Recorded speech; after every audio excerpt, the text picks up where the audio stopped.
កម្មវិធីវិញអ្នកនរគ្នាអាចបង្កើត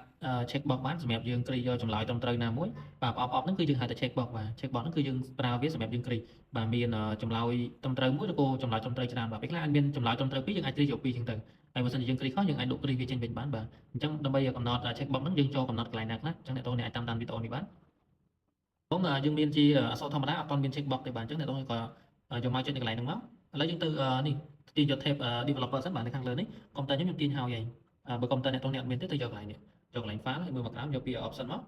បាទជា option នេះកន្លែងនេះយើងយក customize បាទជា customize មើលមកខាងស្ដាំយើងគ្រីយក developer នេះបាទបើសិនជាយើងគ្រីវាជាប់ហើយបើខ្ញុំគ្រីស្រាប់ហើយអញ្ចឹងគ្រីមកចុច OK មកបាទអញ្ចឹងយើងបាន tab developer នៅខាងលើហើយបន្តមកទៀតអ្នកនរគ្នាឃើញtool មួយនេះបាទឈ្មោះ checkbox ពេលយើងចុចអត់ទៅសញ្ញាគ្រីនេះ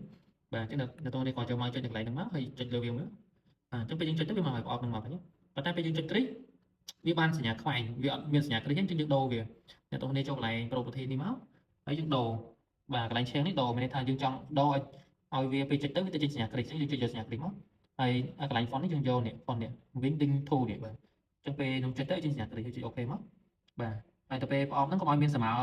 បន្ទាត់ជុំវិញហ្នឹងយើងយកកន្លែងនេះមក show កន្លែងនេះយើងយកណាត់មកបាទពេលយើងយកណាត់ចុច OK ទៅយើងវាអត់មានបន្ទាត់ជុំវិញទេវាឃើញតែ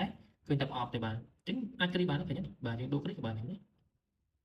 ចុចដកមួយបាទគ្រីមួយបើយើងចង់បានច្រើន copy មកបាទ copy ធម្មតាមកបាទ copy paste វាធម្មតាមកចង់បានក៏បានដែរ